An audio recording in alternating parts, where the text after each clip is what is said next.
The file you are about to hear has been thoroughly scrutinized by the Ethics Committee and approved by the O5 Council for release to trusted associates of the Foundation. This is SCP Unredacted.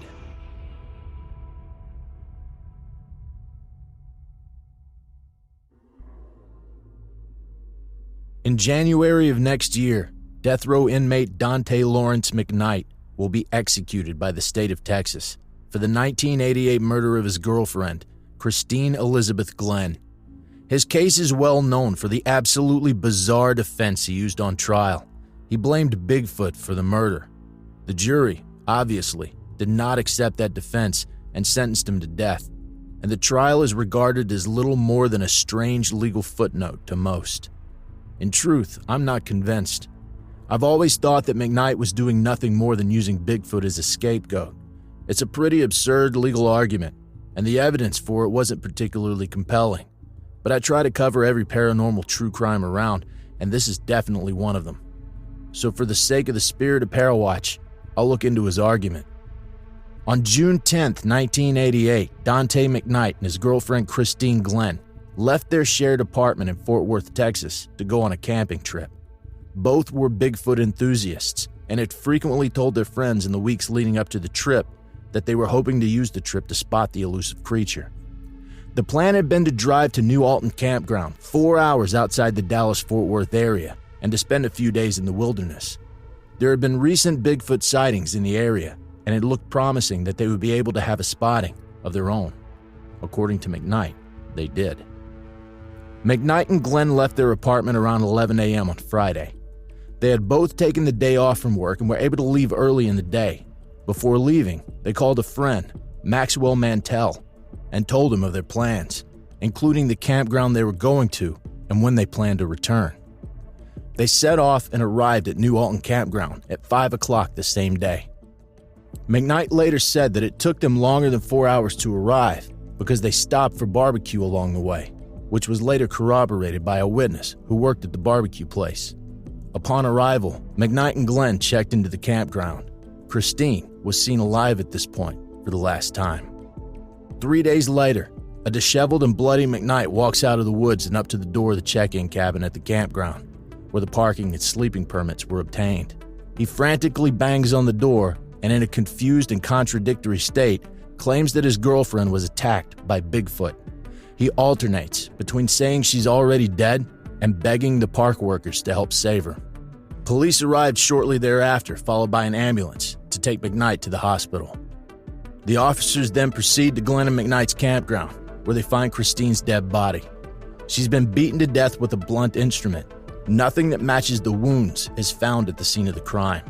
The campground as a whole is a mess, with all of Glenn and McKnight's things strewn around it. The autopsy report confirms the initial suspicions of death by blunt trauma. The coroner further determines it's likely that Christine was beaten to death by an assailant who had choked her in a struggle, and that the murder instrument is likely to have been a large branch or stick based on the presence of sap in her hair and the shape of the bruising. Back at the hospital, McKnight's wounds are determined to be consistent with minor blunt force trauma. He's taken at least one head wound, likely inflicted with a branch, similar to what Christine was killed with, and also beaten with fists. His injuries, however, are not life-threatening. When the police arrive to question McKnight and place him under arrest, his story is simple. Bigfoot attacked him and his girlfriend. He claims they'd been trailing the creature for a few days when it had grown violent on their interactions, charged them, and attacked. It had beaten him with a stick, leaving him on the ground, and then choked Christine and bashed her head in.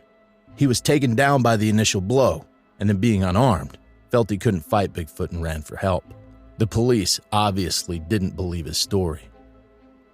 And to be perfectly frank, I don't either. I know. Normally, I'm the one who presents a case of true crime that might have some paranormal element, and then investigate all the little details that indicate the case is in fact beyond the pale. To hear me reject the supernatural outright must be a shock, but this case is different. The supernatural was debated in a court of law. This gives more room for the case to become clear. The evidence was looked at, semi-seriously, and refuted. And yes, this was actually brought up in a court of law. State of Texas versus McKnight was a real trial, and the Bigfoot defense was a real defense. For as absurd as it is, it's odd that the case never got much media attention. McKnight couldn't afford a lawyer, so he got a state-appointed public defender. His public defender was, like most public defenders, overworked and unable to devote much attention to the case. So when his client told him that Bigfoot did it and refused to cooperate on any other line of defense or invoke an insanity defense or take a plea deal, he simply gave up and went with the Bigfoot defense.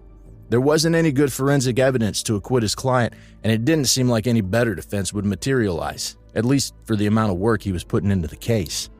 The prosecution alleged that Glenn and McKnight had gotten into a physical argument, wherein she had taken a nearby branch, attempted to use it as a club, and then he took it from her and used it as the murder weapon.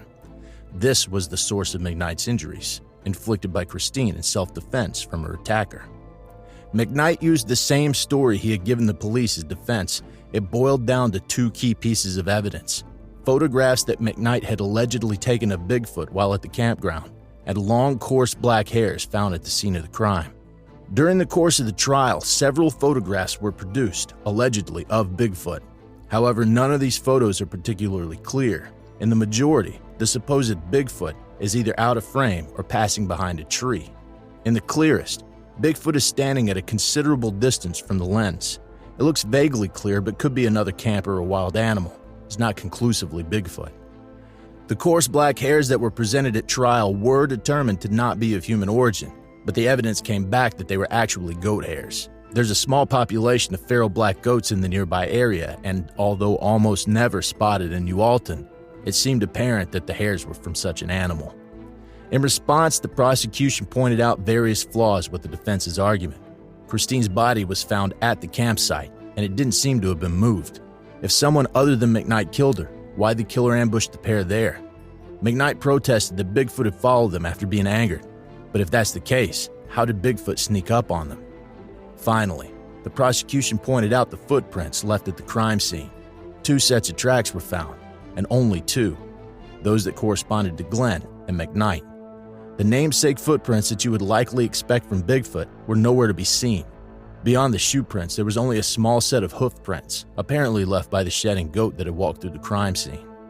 The jury found McKnight's defense unbelievable and ruled him guilty. He received the death penalty for his actions, in large part because of his refusal to accept any kind of plea deal in the months leading up to the trial, as he insisted upon his innocence. He's been on death row since.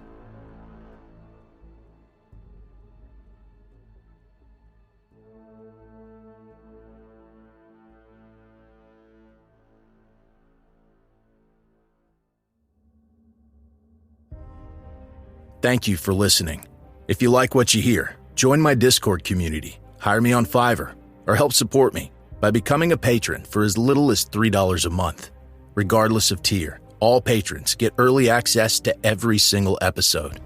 The links are in the description. I don't have the talent it takes to write a skip. All I do is read. Original authors make this podcast possible, so credit to the original author. Their links in the description. Show them some love as well. Consider becoming a member of the SCP Wiki. Upvote their work, and maybe write a skip of your own. Maybe I'll read it here someday. You never know if you never try. The content of this podcast and content relating to the SCP Foundation, including the SCP Foundation logo, is licensed under Creative Commons Sharealike 3.0, and all concepts originate from scpwiki.com and its authors. This recording, being derived from this content, is hereby also released under Creative Commons Sharealike 3.0.